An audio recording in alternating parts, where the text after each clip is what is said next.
Hello friends, आज का ये वीडियो होने जा रहा है हमारा टायर इन्फ्लेटर के ऊपर। तो अभी मैंने जस्ट रिसेंटली खरीदा है हमारी TVS का टायर इन्फ्लेटर, और इसकी सीरीज़ कौन सी एक्स सीरीज़ है, TI16 है। मैंने फ्लिपकार्ट से खरीदा था, मुझे पड़ा था ये 1350 रुपये का। तो लिंक आपको डिस्क्रिप्शन दे दूंगा, बाइंग लिंक इसकी। अभी हाल फिलहाल आउट ऑफ स्टॉक चल रहा है, तो प्राइस के हिसाब से सही लगा था मुझे। और इसकी कुछ चीज़ें मैं आपको भी बता देता हूँ डायरेक्टली। एक तो इसके अंदर अपने को 100 PSI मैक्सिमम मिलती है, बट इसका ऐसा कहा गया है कि इसका इन्फ्लेशन है जो फास्ट है बाकी कंपैरिजन करते हैं टायर इन्फ्लेटर से। तो प्लस इसके साथ में हमको मिलती है 1+1 2 साल की वारंटी, जिसमें 1 साल की हमको इसी साथ में मिलती है और 1 साल की हमको रजिस्टर करने में मिलती है। तो रजिस्टर भी मैं कर चुका हूँ। ऑटो स्टॉप का भी फीचर इसके अंदर है, तो ये चीज़ होनी मस्ट है, क्योंकि ऑटो स्टॉप का नहीं है तो फिर मतलब भी नहीं रहता। और डिजिटल वाला ही, एनालॉग वाला भी नहीं है। अब इसके अलावा भी मैंने बहुत सारे टायर इन्फ्लेटर अभी तक खरीद चुका हूँ और उनके वीडियो में बना चुका हूँ, जिनमें है अमेजन बेसिक्स, एक मारुति का आता है वो भी मेरे पास में है, और उसके अलावा एक फ्लिपकार्ट से लिया था। डिस्क्रिप्शन उनकी लिंक मिल जाएगी आपको।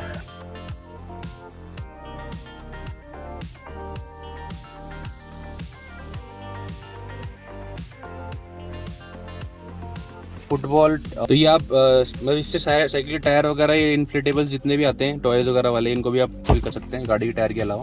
ठीक है, इस साथ में हमको मिल जाते हैं। इसके अलावा यूनिट के ऊपर आते हैं। अभी यूनिट के ऊपर सबसे सामने की तरफ हमको एक तो ये बटन मिल जाता है ऑन ऑफ का, साथ ही में हमको मिलता है प्लस माइनस का बटन, और ये मिलता है हमको सेट करने के लिए।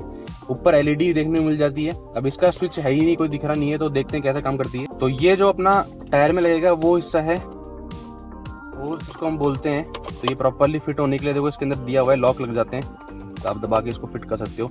ये प्रॉपरली अच्छे तरीके से दिया है। तो अगर बात करते हैं इसकी, इस होज की और इस पाइप की, तो पूरा ब्रेडेड है और दबाने पे बिल्कुल दबरा नहीं है। तो इसका मतलब जो स्ट्रेंथ तो है इसके अंदर, तो 100 PSI क्योंकि झेलना है, सीधी सी बात है, तो स्ट्रेंथ होना बहुत ज़रूरी है। फिर इसके बाद में बात करते हैं केबल की, मतलब इसकी वायर की।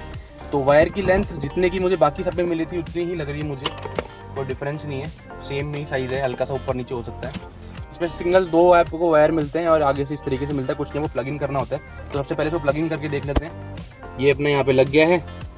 अब इसके बाद में यहाँ पे हमको प्लस माइनस के बटन मिलते हैं, तो ट्राई कर लेते हैं क्या काम के हैं। तो ये अपना टायर प्रेशर जो है उसको कम ज़्यादा करने के लिए है। आपको जो सेट करना होता है, अगर मान लीजिए आपकी गाड़ी के अंदर 35 है, जैसे नेक्सॉन के अंदर 32 है, तो अपन 32 सेट कर लेते हैं एक बार। 32 सेट कर दिया तो अपने आप ही सेट हो गया। ऊपर यहाँ पे यूनिट आ रही है, PSI आपको दिख रहा हो छोटा सा। तो हाँ, तो ये आपको अगर चेंज करना हो बार के अंदर या फिर KPA के अंदर या फिर किलोग्राम पर सेंटीमीटर क्यूब में आपको चेंज करना हो, तो मैं तो सजेस्ट करूँगा आपको PSI में रखना अपने को। तो PSI में, हर जगह PSI में दी होती है वैल्यू। इंडियन स्टैंडर्ड जो है PSI के अंदर ही, तो PSI में छोड़ देते अपन इसको। अभी लाइट का कुछ अपने को मिला नहीं है, डायरेक्ट चालू हो गई है और ये आंखों में बड़ी चुभ रही, व्हाइट कलर की लाइट है, LED है। इसको दबा के देखता हूँ, क्या पता बंद हो जाए। नहीं, तो इसका मतलब कोई स्विच नहीं है इसका, ये चालू ही रहेगी। तो बड़ी बुरी सी चीज़ है कि ये चालू रहनी तो नीचे है। ये हमको मिल जाते हैं रबर स्टॉपर्स। तो जब भी क्योंकि टायर इन्फ्लेटर वाइब्रेट करता है, तो मूवमेंट बहुत ज़्यादा होता है उसके अंदर, तो ये इनका इन पर रख दोगे तो आप, ये हिलना नहीं चाहिए। हिलता है कि हिलता पता नहीं, वेट तो इतना है नहीं इसके अंदर।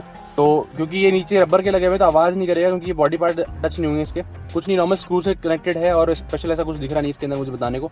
अब इसके बाद चालू करके इसकी आवाज़ सुन लेते हैं कि आवाज़ कितनी है, क्योंकि इसकी आवाज़ भी मुझे कम बताई है। मैंने रिव्यू में देखा था, आवाज़ भी कम बता रहे थे।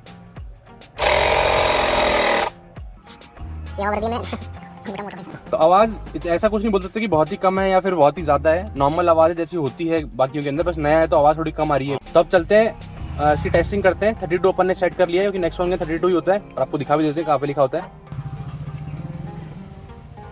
तो अभी आपने देख लिया होगा कि नेक्सॉन की जो रिकमेंडेड एयर प्रेशर है वो है 32।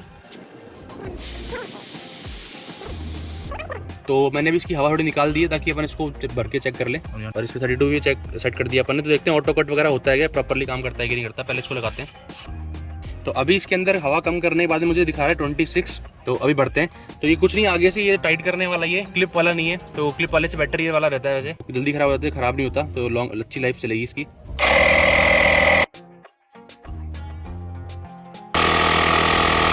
अब आपने देख लिया होगा कि ऑटो कट हो चुका है अपने आप 32 के ऊपर जो अपन ने सेट किया हुआ था।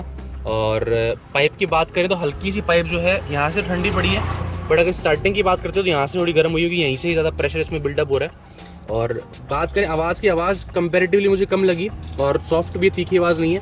और टाइम की बात करें तो टाइम का भी मुझे लगा कि कम लिया है इसने, बाकी तो कंपैरिजन करने में मालूम चलेगा। तो अभी हमने कर लिया है इसका, आपको बता भी दिया मैंने किस तरीके से होता है। इसकी बात करें तो वारंटी एक्सटेंड की, तो मैंने वारंटी एक्सटेंड अभी जस्ट करी है। और वारंटी एक्सटेंड करने के लिए कुछ नहीं है, आपको माई टीवीएस एसेसरीज पे जाना होगा, तो ये वारंटी कार्ड मिला है, इसकी फोटो डालनी होगी आपको, साथ ही में इसकी जो इनवॉइस है उसकी फोटो डालनी होगी आपको, और उसके बाद में अप्रूव करके आपके पास में वापस कॉल आ जाएगा और आपको 1 ईयर की एक्स्ट्रा वारंटी भी मिल जाएगी। तो कुछ टर्म्स वगैरह लिखी हुई यहाँ पे आप देख लेना खुद से। अब मुझे इसकी प्रो एंड कॉन्स क्या लगे बताया, तो आपको मैंने चारों टायर के अंदर हवा भर ली है, इससे वापस से पूरा चेक कर लिया, सब में 32 कर दी है मैंने हवा। एक तो इसकी लाइट है ये बंद नहीं होती है और ये आंखों में बहुत चुभती है, क्योंकि चारों तरफ फैल रही है। तो आप रात को भरोगे तो अभी दिन में इतनी चुभ रही है, रात को समझ जाओ कितनी चुभेगी। तो इसका ऑफ करने का कुछ ऑप्शन होना चाहिए था। बाकी ओवरऑल बात करते हैं बिल्ड क्वालिटी की, तो बिल्ड क्वालिटी अच्छी है। यहाँ पे हल्का टेक्सचर भी कार्बन फाइबर टाइप का टेक्सचर भी मिलता है अपने देखने को, अगर आपको दिख रहा हो तो। सेकंड जो चीज़ है वो है इसकी प्राइस, तो प्राइसिंग बहुत सही है इसकी, 1350 रुपये के अंदर आपको मिल जाता है। और वो भी अपने को माई टीवीएस का कंपनी ब्रांडेड मिलता है, कोई लोकल ब्रांड नहीं मिलता है। और साथ में 2 ईयर की वारंटी मिल रही है, प्लस डिजिटल मिल रहा है, और ऑटो कट भी अपने को इसके अंदर मिल रहा है, सारे फीचर्स मिल रहे हैं। एक इसके अंदर ये है, बाकी अगर कंपैरिजन करते हैं टायर इन्फ्लेटर से, तो उनके अंदर 120 PSI मिलता है, इसके अंदर 100 PSI मिलता है। बट उसका यूज़ अगर अपन गाड़ी से देखें तो गाड़ी तक कोई यूज़ नहीं है, कि 100 PSI गाड़ी में डलती भी नहीं है। तो यहाँ तक ठीक है। प्लस इसकी आवाज़ वगैरह भी मुझे सही लगी, ज़्यादा आवाज़ लाउड नहीं है तो, और ऐसा कुछ नहीं है। कलर की बात करूँ, कलर बहुत सारे लोगों को पसंद आएगा, कुछ लोगों को नहीं आएगा। मुझे कलर सही लगा, दिखने में इतना कोई ज़्यादा चमकीला नहीं है और इतना बेकार भी नहीं लग रहा है कि आपको यार घटिया सा कलर, ऐसा कुछ नहीं है। और दूसरी चीज़ एक्यूरेट भी है, हमने चेक भी कर लिया इसको कि एक्यूरेट है कि नहीं। तो जितना अपन 35 भर रहे हैं तो 35 ही गाड़ी के अंदर है, मतलब जितना भरा उतना अपने को मिल रहा है। दूसरी टाइम लेटर से हमने चेक कर लिया। तो ये था वीडियो पसंद आया वीडियो लाइक कीजिए, कमेंट कीजिए कैसे लगा आपको वीडियो, और क्वेश्चन आपके इसके रिगार्डिंग तो आप कमेंट बॉक्स में पूछ सकते हैं। सब्सक्राइब कीजिए हमारे चैनल को। Thank you.